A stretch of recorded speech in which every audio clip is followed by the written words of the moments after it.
Like all good feminist women, you're not going to stop talking just because the bell rings. However, I'm glad you have. Here we are at 9 o'clock. The word from Janet is stick to the time, and that's what I plan to do. So really, it's a wonderful opportunity that we have created here today. Because you have all decided to come to this event. You've done a lot of work to get yourself here. First of all, you've made the decision that you're interested in the topic and the issues. You've organised your finances, you've thought about accommodation, you've tried to figure out how to get to Castlemaine. We have a number of interstate visitors and they're walking all over town enjoying this rural town. You've rearranged your domestic life, and I'm guessing that you're quite familiar with the gist of what we're going to be wanting to talk about today. You've packed your bags, you've got here this morning, you've had your coffee, you've wiped your face down and you're ready for action, and we're about to start with the action. I think on this weekend, you're not going to hear too many cliches. I think you're going to find yourself unexpectedly stimulated and engaged with ideas and stories from women who have challenged and are challenging the status quo. And by being here, you are actually challenging the status quo, thinking outside of what the mainstream wants for us. You have stood up to patriarchal norms. You've challenged intimidation, confusion and exclusion that can happen for women who take up leadership roles, no matter how big or how small. Or you have at least managed the constant intimidation that can occur when women step up to take on that kind of leadership. Before we go any further, because there is that classic housekeeping that I need to tell you all about, toilets and all of that sort of stuff.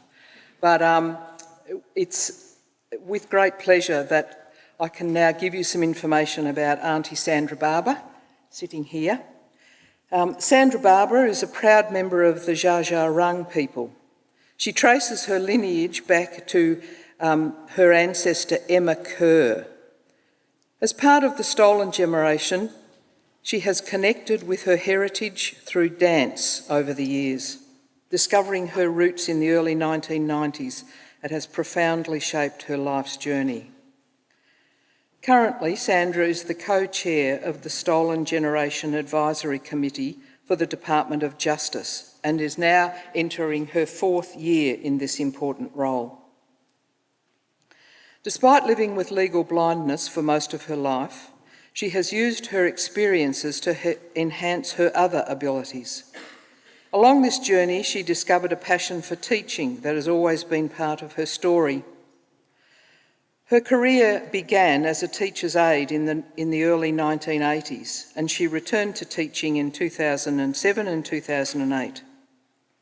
Currently, she works with preschools, delivering cultural awareness programs in Naarm. Sandra has a passion for sewing and creating children's clothes under her label, The Laughing Kookaburra. Her professional journey has included roles in 3 Aboriginal community-controlled organisations. Delivering ceremony on country is a responsibility that Sandra holds with great respect. She represents her ancestors along with the other 17 Jara ancestors and their descendants. Sandra, please take the podium here, and looking forward to hearing what you want to tell us today as part of your welcome. Thank you.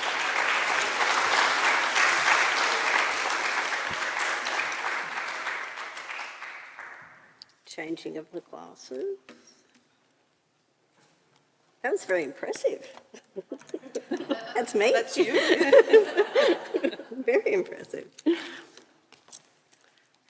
And you're your speech before that, I'm very honoured to be part of this, because that is me. That is totally me. As far as being legally blind, I'm always fighting the status quo and challenging, let me get my tissue, challenging patriarchal ways.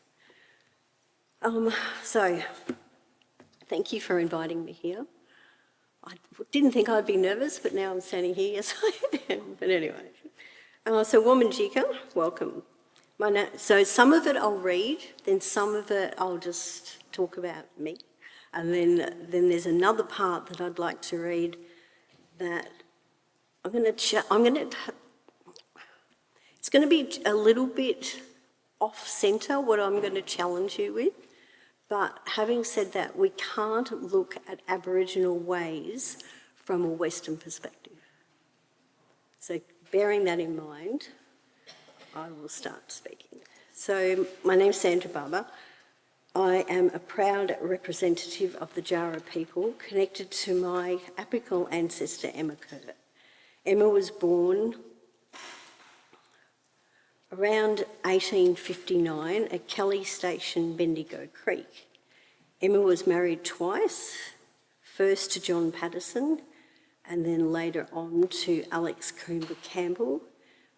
She died in 1885, which made her only 26.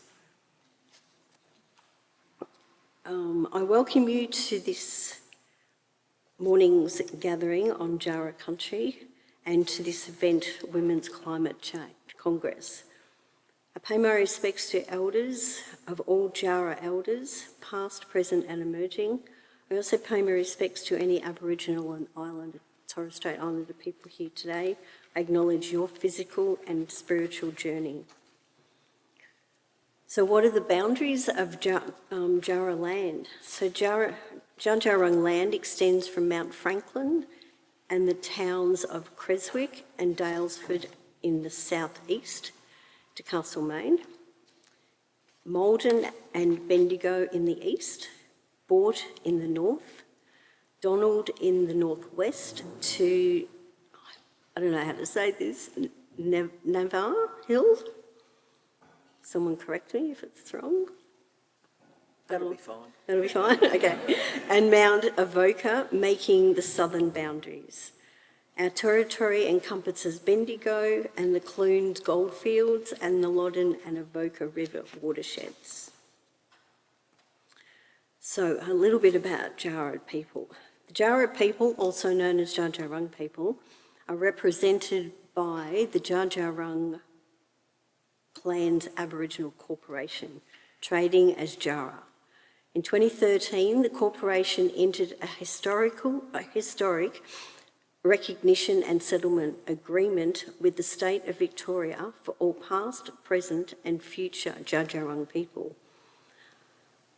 On March 28, 2013, the state of Victoria and the Dja Dja Wurrung people signed the recognition and settlement agreement, making a significant milestone in acknowledging the Jara people as the traditional owners of their land. This agreement also establishes a new and enduring relationship between Jara people and the state of Victoria. The RSA grants the Dja Dja Wurrung people enhanced rights concerning their land. It provides opportunities for them to express their views on specific activities occurring on Crown land, includes joint management and selected national parks, and offers freehold title to certain parcels of land. Today we celebrate the 12th anniversary of this settlement. This landmark agreement not only formally recognises Dja Dja Wurrung people as the traditional owners of our country, but it also acknowledges our deep ongoing connection to the land, our culture and the rights of First Nations people. The RSA serves as more than just a document.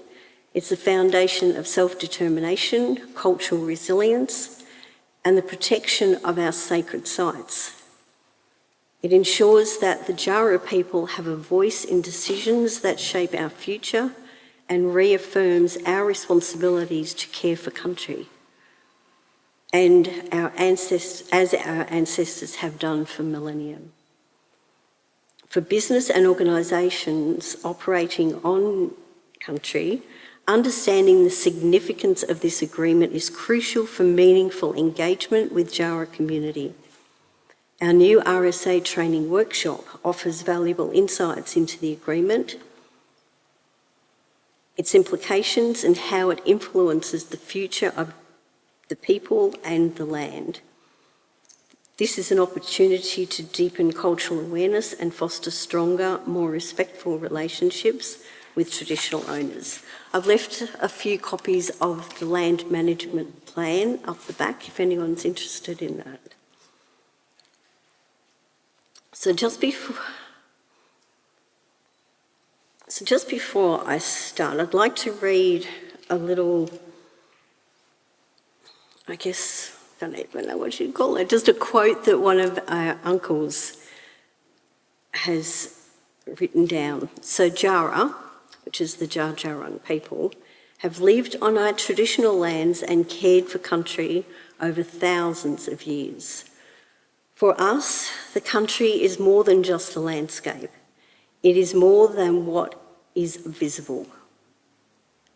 It is a living entity which holds the stories of creation and histories that cannot be erased.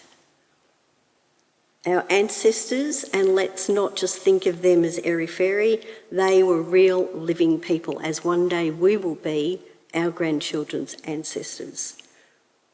They looked after this land,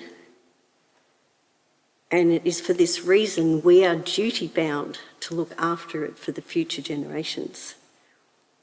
For my people, our country is our being. It is a landscape in which the tangible is interwoven with our dreaming stories, our lore, and our ancestral spirits. It is the land that gave birth to our ancestors and nourished and sheltered them, and in return, we're the guardians of the land, in the care of the waterways and the woodlands, ensuring the health and future of both land and people. And that's Uncle Trent Nelson. He was the chair of Dja Dja Wurrung for 6 years, from 2017 to 2023.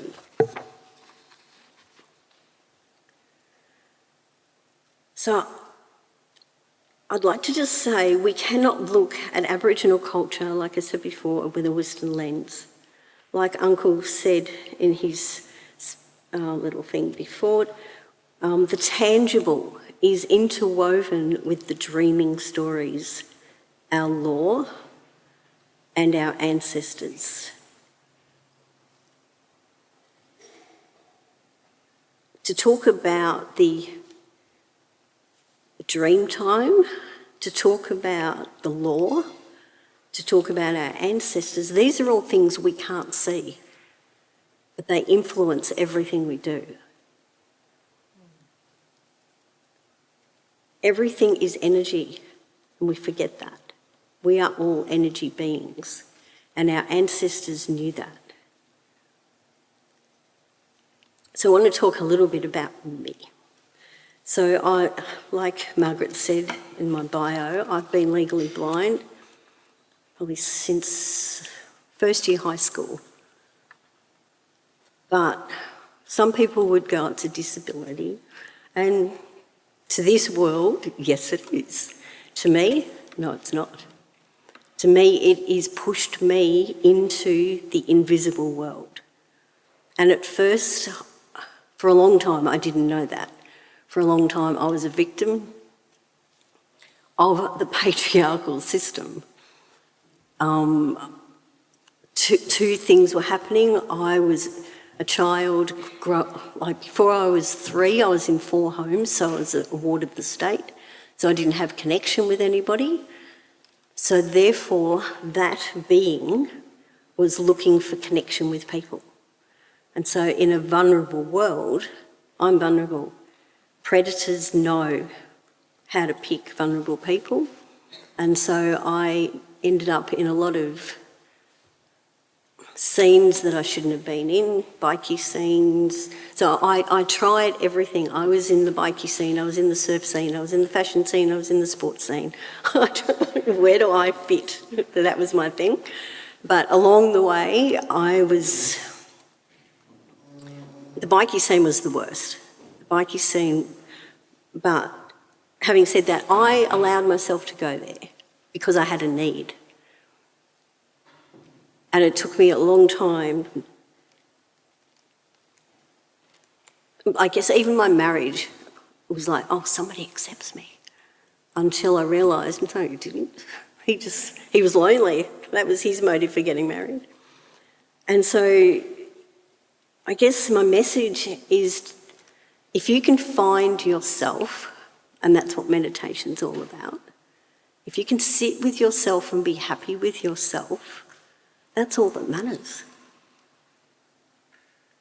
And I guess there was one situation, how I got to know about trusting in me was being a sower. People go, how can you be blind and be a sower? If you want to do something, you do it. And so this particular day, I was going to church because I thought church had the answer as well.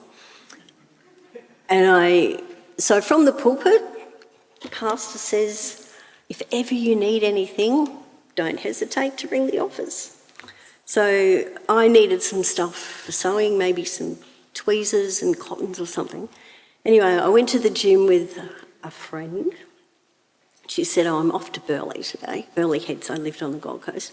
Off to Burleigh today, whatever she was doing. And I went, oh, can I come? Because I haven't never driven. So I'm like, oh, can I come with you? I need some stuff. And she's like, I'm not going there. Oh, right. So I went home and then I thought, oh, I'll just ring the office. I'll ring the church office. They said from the pulpit, if ever you need anything, give us a call. Rang them. Their response was, how would we know? I just burst into tears. I was like, that's not what you preach from the pulpit. So I just went into the kitchen, did the dishes, bawling my eyes out, and all of a sudden I hear this audible voice go, ring them, see if they deliver. I went, oh, you got a idea. Rang them. They had a truck. They had a truck with everything I needed. They were there in the afternoon. So it was like that still small voice that we all have inside us. We need to listen to that. That's our intuitive being, our spirit being that knows everything. We don't need counsellors. Well, I don't need, I can't say everybody does. I've been to so many counsellors and they've gone, what are you here for? I went, because you're my springboard. So we need people to talk to, but at the end of the day, it's like when you have those, oh, yeah, that's what it is. That's your spirit going, that's you. Who are you intrinsically without putting on all these things that this world tells you you need to be, which I have learned I couldn't fit into this world. I didn't have the faculties or everything that everybody has to go to uni and to do this and to do that because I wasn't like everybody else, but that ended up being a blessing. So I guess I just want to encourage you to sit by the river, sit in your bedroom, just sit and be with yourself. Who are you? Don't conform to what other people think you should be. Just be you. And in that, you will be so happy and because you're you. People won't like it. I remember one guy going out with this guy and I went, you know what? I can't tell whether you're actually looking right over the room and having eye contact with another woman. I can't tell. He goes, you're evil. Oh, why? Because I've just called you out? You know what I mean? So it's like people aren't going to always like what you've got to say, but it doesn't matter. You've got to be true to you first and foremost. So I also used to smoke weed because I thought it made me more spiritual. And I thought it did. I really thought it did. Till one day someone said to me, Sandy, instead of going and having a joint, so she didn't criticise me or anything, she just went, instead of going and having a joint, go and meditate. I can do that? Yep. So I did. And that particular day, it was this, I just want to be seen, I just want to be heard. Okay, that was a good meditation, come out of the room. About an hour later, I was like, oh, stuff it, I'm going to have a joint. So I roll a joint, go out to the garage, same things come up for me. It was like, oh, I don't need weed anymore. I'm spiritual without smoking weed. Gave it up. There was probably half an ounce in my cupboard, sat there for 3 months. It was just like, I don't need this anymore. So that self-medication didn't do me any good. So what I wanted to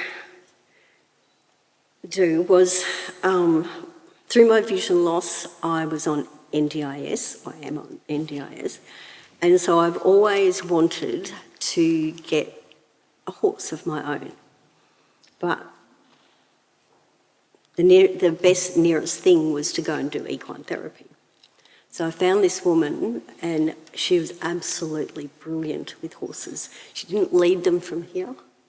She always had a smile in the rope, and you lead by your body language, by your energy, and again, the unseen. And I learned, so there's a book called The Flying Lead Change, and it talks about horses. But in there it talks about a mare, and a mare is a leader. But a mare doesn't lead by being dominant, as we know dominance. A mare will lead by an ear flick, a tail flick, turning of the body, and the other horses know what she means. So some of the attributes of a mare. So an alpha mare is the backbone of a herd, a wise, seasoned leader who confidently guides the group regardless of the stallion's presence. Herd structure. Mares are essential in shaping and upholding the social dynamics of the herd, ensuring that every member knows their place and role. Nurturing and protection. Renowned for their nurturing instinct, mares safeguard the well-being of foals, providing them with the care they need to thrive and grow strong.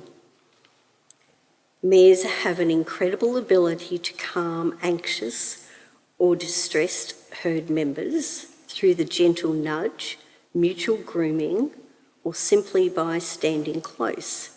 They offer comfort and reassurance. With their keen senses, unseen again, mares can detect the faintest signs of danger, remembering their prey animals. And so they have to be on the lookout all the time for predators. They swiftly communicate alerts to the rest of the herd, ensuring everyone remains safe from harm. Dominance displays. To assert their leadership, mares utilise a range of behaviours: squeals, pinned ears, the threats of a kick or bite, demonstrating their authority. The dominant mare has first choice of food and the best grazing spots, a privileged knowledge and respected by the rest of the herd. Disciplining behaviour. Mares take on the vital role of disciplining individuals who display bullying or antisocial behaviour, maintaining harmony with the group. Mares show a deeper commitment to herd relationships compared to geldings, often serving as the silent protector who maintain unity and safety among the members. At certain times of the year, particularly during heat, mares may display signs of nervousness or irritability. This behaviour can make them more challenging to handle, especially when stallions are nearby. But horses have the ability, which is the title of that book, The Flying Lead Change. And this is where I think we come in as women. The flying lead change refers to a horse's ability to make a sudden directional shift in responses to changes in the landscape. This gravity-defying manoeuvre allows the horse to adjust its balance and react to the shifting scenario without losing momentum or composure. Executing a flying lead change requires a combination of complex and coordinated elements, all performed in one fluid motion mid-air. Key aspects include adaptability to change. Now, this is where I would ask you to search yourself. Are you able to do these things?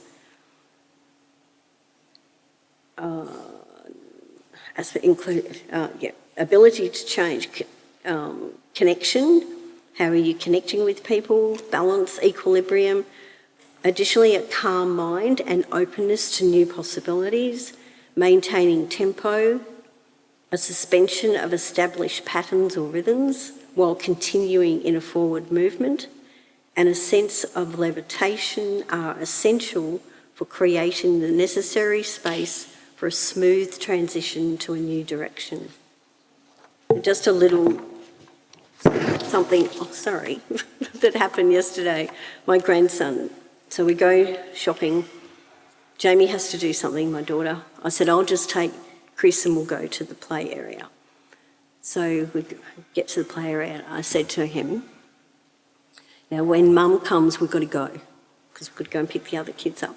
Okay, Gooka. Well, Mum comes. Wasn't okay, Gooka, was it? I don't want to go. It's like, oh my God, here we go. Jamie, you deal with that one.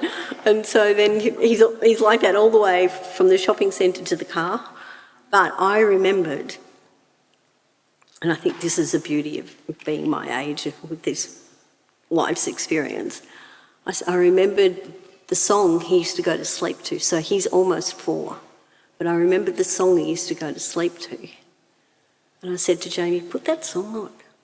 Instantly, he changed. Instantly, he went, oh, that song makes me happy. And it was just a total shift in his attitude and his behaviour. And that's what we, as women, I think that's our responsibility. I know it's my responsibility as a grandmother to guide and manoeuvre and bring them in and give them little snippets of wisdom that they may not understand right now, but down the track they'll go, oh, that's what Gooka said. So if I leave you with one thing, it's be the best person you can be and walk in who you are. Thank you.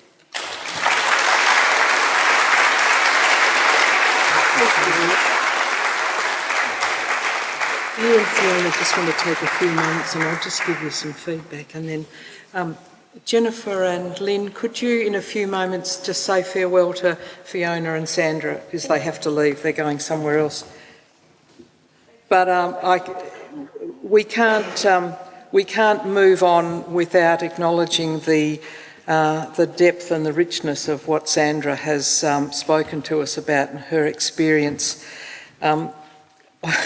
She sort of encapsulated what I think we want to come away from this weekend with about how to, guide and manoeuvre and be confident to know who you are, to listen to that still small voice and to recognise that you do need people to talk to. They don't necessarily need to be the professionals, but all of those things that you've said, Sandra, are so crucial for women, particularly women at the moment. So really deep thanks to you for all that you've shared with us this morning. Thank you. Thank you.